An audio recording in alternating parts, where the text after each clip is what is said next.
कुठं विकास आहे अशा पद्धतीची भूमिका काही लोकांनी या स्टेजवर मांडली. जरा मान इकडं तिकडं जरा हलवली असती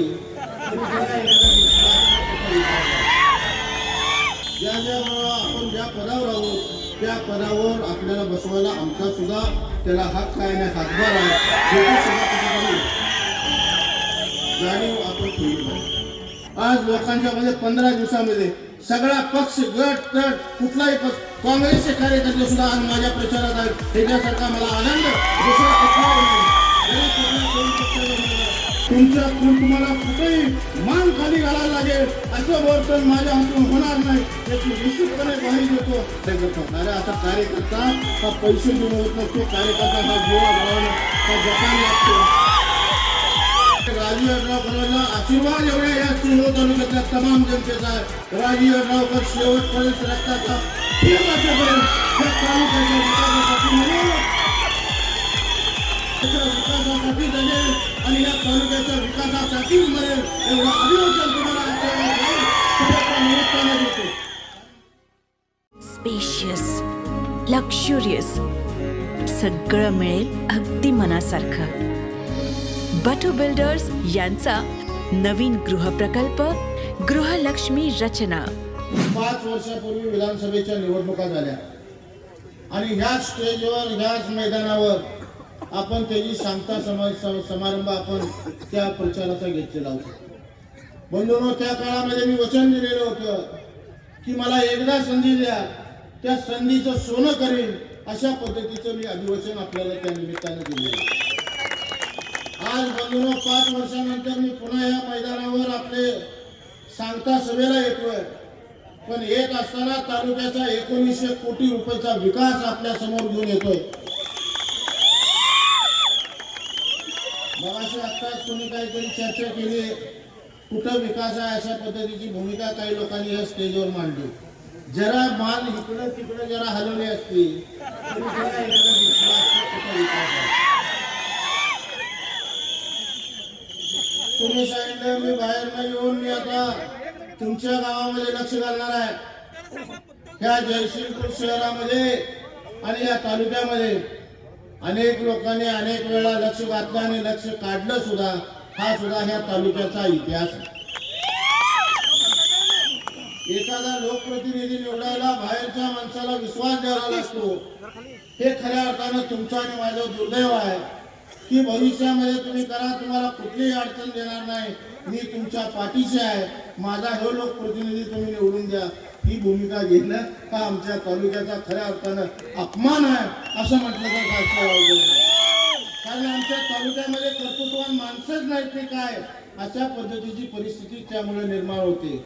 बंधूंनो, हे करत असताना गेल्या 5 वर्षाचा इतिहास आपला सगळा लेखाजोखा आपण विकास पर्वाच्या माध्यमातून देण्याचा प्रयत्न केला. आज आपण बघितलं सगळ्या ज्या ज्या शासकीय योजना असतील, आज वैयक्तिक लाभाच्या योजनेमध्ये सुद्धा आज लाडक्या बहिणी माझ्या ह्या ठिकाणी उपस्थित आहेत.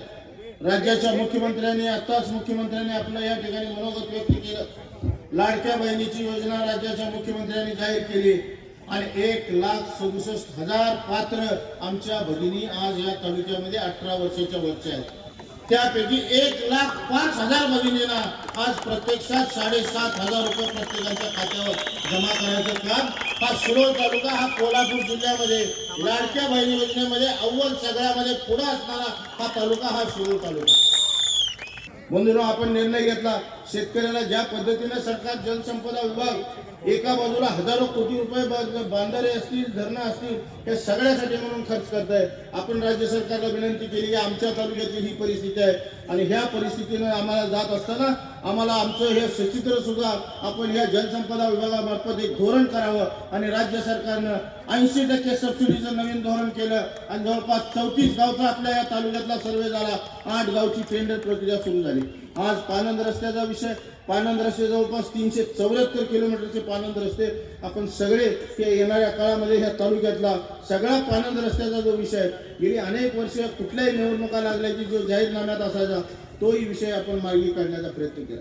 बंधूंनो, हे करत असताना लोकांच्या हातामध्ये काम दिलं पाहिजे, दगड देता कामा नये ही भूमिका ठेवून गेल्या 5 वर्षामध्ये काम करण्याचा प्रयत्न केला. 24/7 पाण्याची आपण व्यवस्था करतोय, अंडरग्राऊंड ड्रेनेज व्यवस्था करतोय, एवढी मोठी नगरपालिकेची इमारत करतोय. आज आपलं जर स्टेडियम बघितलं तर कोणी जाहीरपणे माझं आव्हान आहे, त्या पश्चिम महाराष्ट्रानंतर पुण्यानंतर एवढं मोठं रणजी स्टेडियम, रणजीच्या पात्रतेचं स्टेडियम डे अँड नाईटचं ह्या पश्चिम महाराष्ट्रामध्ये दाखवावं. आणि ज्या ज्या लोकांनी कोल्हापुरात येऊन या जयसिंगपूरचं नेतृत्व करायचं स्वप्न बघितलं, त्यांनी सुद्धा कोल्हापुरात काय केलं हे त्यांनी दाखवावं. माझं जाहीर आव्हान आहे. कारण इथं काय बोलावं, काय ज्या आपण ज्या पदावर आहोत त्या पदावर आपल्याला बसवायला आमचा सुद्धा त्याला हक्क आहे, हातभार आहे. हे सुद्धा कुठेतरी जाणीव आपण ठेवली पाहिजे. बंधूंनो, मी ज्या वेळा भाषण करतो किंवा मी ज्या वेळा स्टेजवर असतो त्यावेळेला माझी एक संकल्पना असते, सातत्यानं कुठल्याही कोणी विरोधी पक्ष असेल, कुठलाही पक्ष असेल, कोणी उमेदवार असेल तरी वैयक्तिक टीका कुणावर करता कामा नये. आज आपण बघतो प्रत्येक वेळा प्रत्येक जण येतोय वैयक्तिक टीकेवर आज या ठिकाणी बोलतो. निश्चितपणे हे काय काय केले, काय काय टीका केल्या हे सगळं मला माहिती. बंधूंनो, ज्या वेळा मी 15 दिवस आजारी होतो त्यावेळा त्या गेस्ट हाऊस मधनं काय काय चर्चा झाल्या ह्याचं सुद्धा मनाला कुठेतरी वेदना होता. ज्या सगळं कैलासवासी आप्पासाहेब सारे पाटलांनी हा कारखाना उभा केला, हा कारखाना वाढवला, त्या कारखान्यामधले त्यांचे विचार आणि त्यांची परंपरा काय होती आणि आज ह्यांची परंपरा आणि ह्यांचे विचार काय. अरे, एखादा माणूस मरून आपण मोठा होत नसतो, आपण विचारानं आणि ताकदीनं आणि विकासानं मोठा होत असतो. ह्याची जाणीव कुठेतरी ठेवायची गरज आहे. आणि राजी अड्रावकरांना आशीर्वाद एवढ्या या चिंचवड तालुक्यातल्या तमाम जनतेचा आहे. राजी अड्रावकर शेवटपर्यंत रक्ताचा थेंब असेपर्यंत त्या तालुक्याच्या विकासासाठी म्हणून त्या तालुक्याच्या विकासासाठी जगेल आणि या तालुक्याच्या विकासासाठीच मरेल एवढं अभिवचन तुम्हाला आजच्या निमित्ताने देतो. कारण बंधुरो, गेली 15 दिवस या तालुक्यामध्ये फिरत असताना बघतो मी अनेक निवडणुका लढवल्या. 2004ची सुद्धा माझ्या वडिलांच्या निधनानंतरच्या सुद्धा मी निवडणूक लढवल्या. निवडणूक लढवून सगळ्या परिस्थिती बघितल्या. आज लोकांच्या मध्ये 15 दिवसामध्ये सगळा पक्ष, गट तट, कुठलाही पक्ष, काँग्रेसचे कार्यकर्ते सुद्धा आज माझ्या प्रचारात आहेत. ह्याच्यासारखा मला आनंद दुसरा कुठलाही नाही. जरी कुठला कोण पक्षाला स्वाभिमानी शेतकरी संघटनेला आज मगाशी या ठिकाणी सावकर नाईकांनी त्या ठिकाणी आपल्याला पाठिंबा व्यक्त केला. बंधुरो, निष्ठा कशी असावी ते त्याच्याकडनं शिकावं. आज त्यांनी सांगितलं की राजी शेट्टी माझा नेता आहे, पण त्याचं धोरण चुकलं, तिथं चुकलं म्हणायची ताकद सुद्धा, हिंमत सुद्धा असणारे कार्यकर्ते सुद्धा त्या तालुक्यामध्ये आहेत. आणि हीच भूमिका ठेवून त्या तालुक्यातल्या जनतेनं गेली 15 दिवस सातत्यानं पायाला भिंगरी बांधून माझ्या सगळ्या प्रचारासाठी ज्यांनी ज्यांनी काम केलं त्यांचं मनापासून या ठिकाणी जाहीरपणे मी आभार व्यक्त करतो. तुमचे ऋण माझ्या अंगाचे पायतान करून सुद्धा तुमच्या पायात घातले तरी सुद्धा फिटणार नाही. एवढी गरजेनं आपल्याला या निमित्ताने सांगतो. माझी जबाबदारी एवढीच नाही की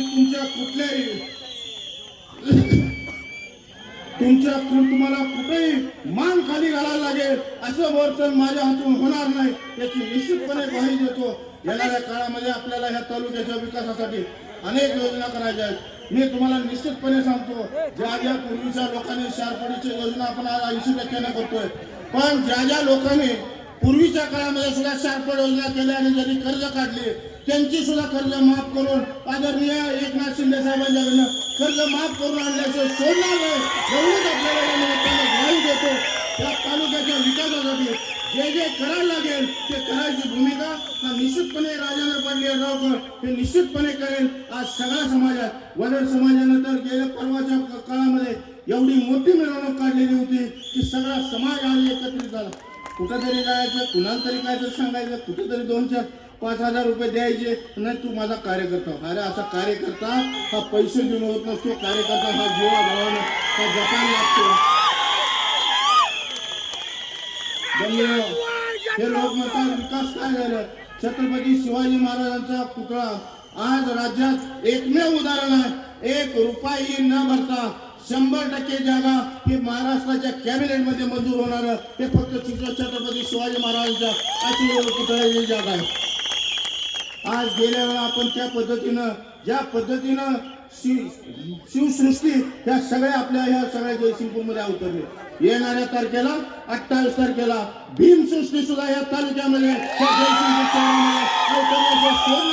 एवढीच आपल्याला या निमित्तानं ग्वाही देतो.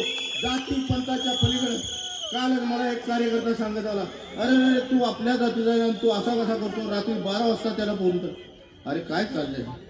अरे ज्या साहेबांनी कधी जात पात कधीही मानलं नाही, मला त्यांनी राजकीय वारस सारे साहेबांनी निघला होता. सारे फंड साहेब कधीही सांगायचे, दुसऱ्यावर कधी आपण टीका करायची,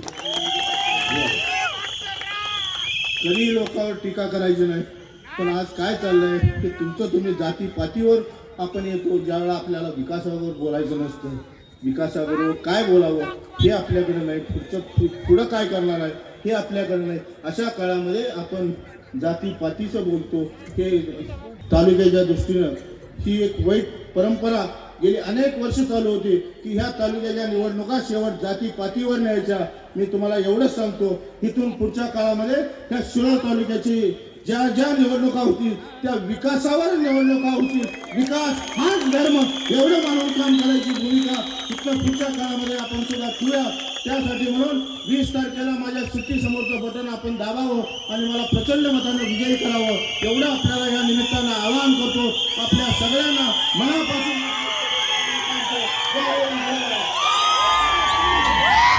अशाच नवनवीन अपडेट पाहण्यासाठी आमच्या KK न्यूज चॅनेलला सबस्क्राईब करा.